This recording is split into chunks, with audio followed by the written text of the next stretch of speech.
Zach, you actually talk really well. You're not mumbling. You're really getting to the point well. Hi, I'm Zach Buckel. I have a YouTube channel called Farm Table West where you can learn how to grow food just like me. So Farm Table West is not a big garden. It's a business. It's a farm. So all the plants we're talking about in this video are going to be sold to a customer. And we don't stay in business unless we sell to customers. One example of one of our best customers is City's Table, a local cafe that does spectacular farm-to-table cooking. Jake's gotten me excited about eating some of the food that I grow that I didn't eat that way but before I tasted his food. There's no season extension if the plants get cooked, you know? Our harvest season, which actually is the only thing that really matters with a business like this, is all year round. We are harvesting fresh year round because we have greenhouses. That allows us to stretch our harvest season, which is really how the farm makes money. It's not really the growing season, and provide a fresh product to the customers we've already earned. This land right now is worth about $50,000 per acre. And land is extremely expensive. It's just going up in price, even in Wyoming, you know. Greenhouses are an absolutely integral part to making a third of an acre profitable. And if you know anything about farming, that is a tiny amount of land. Our whole strategy is growing lots of food in a very small space, multiple crops a year. The number one crop that draws people to my business is, you could probably guess, big, red, juicy tomatoes. All the pieces to that puzzle make it possible to harvest anywhere from 250 to 400 pounds of tomatoes per week, July 4th, end of September.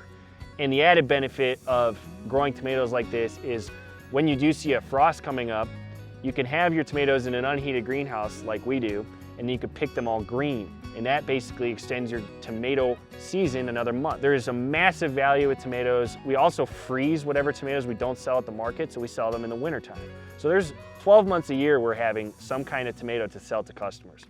But yeah, this is one of the reasons why I think growing in Wyoming is cooler than a lot of other places, because we get cold. Once you understand this concept of like, everything gets tastier the colder it gets. Sure. for all these crops I'm talking about. So everything you're looking at here is just gonna get sweeter because the plant has a lot of natural sugars. I just remember your kale in the winter, just like, it's absolutely, so much sweeter. Yeah, it is. And you can't get that in California. You will never get that from the grocery store. But this is all like season extension techniques. If you know what you're doing, and you know like how cold crops can tolerate, and then you can really stretch your field. And so the kale is the coolest because that one's gonna be, we'll be having that probably into December. So that's like 75 pounds of kale right there. Cool. We have 4 greenhouses on the farm right now. 3 of them are unheated.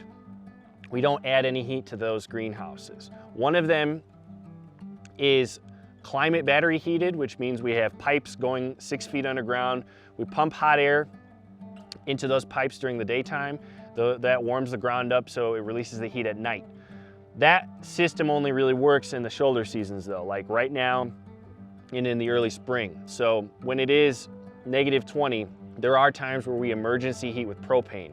Keeping plants above freezing in the winter with propane with a low quality greenhouse, which is pretty much what we have right now, is expensive. As we continue to grow, we're gonna be upgrading each greenhouse with insulation value that's gonna make it possible to heat with propane profitably. The main way we spend money on heat right now is heating with propane in the months of March and April in one of our greenhouses to get our tomatoes earlier. At the end of that spending cycle, it's worth it to heat because the tomatoes are worth so much money by the time they're ready. We have hundreds of pounds by the 4th of July and they're worth $5 a pound. So it's worth it. Number one crop that sustains our business is lettuce. Salad mix, Salanova salad mix. So farmers market's a big part of our business, but the restaurants are really key to move big volumes of crops like salad greens.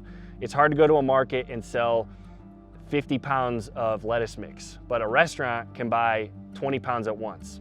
And that's where City's Table really comes in handy. They've been buying our arugula for 4 or 5 years at this point, and that's one example of something that he's gotten me excited about because arugula is not really like my favorite salad green on its own. It's really bitter, kind of spicy. It's a unique flavor, but the way he uses it at cities. He puts it on sandwiches, and I've become obsessed with that ever since I've been eating his sandwiches, because I eat a lot of sandwiches on the farm as a nice quick lunch, you know, it's easier than cooking something. A lot of what makes the business money is what you call rabbit food. You know, it's salads, it's herbs, it's microgreens, pea shoots. The quick growing green salad crops are what really make a business like this work. Carrots is another massive crop. I use the farm as a backdrop to explain to people the concepts of growing through the season. The concepts I've been talking about in this very video, because these same concepts I'm talking about can work in your garden, in your backyard, in a very small space. That's the beautiful thing about growing like this. If you apply it to a garden context, you could have a jungle in your backyard for very little effort. If we have any kind of food shortage situation where trucks stop coming to the grocery store, which in Wyoming is very possible.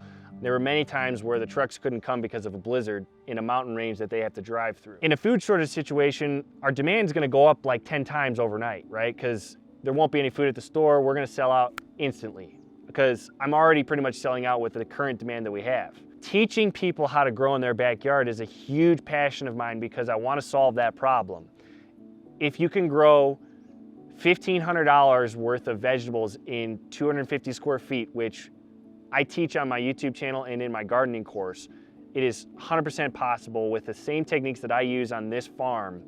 And we are making content every week right now to teach people of all different walks of life how to grow food. The main focus of the channel is teaching the average Joe to grow in their backyard. That can change the world one household at a time. So if you want to learn that, go to my YouTube channel. I have hundreds of videos explaining how to do this. I also have a gardening course that's linked in that YouTube channel. I really would love to teach you how to grow your own food.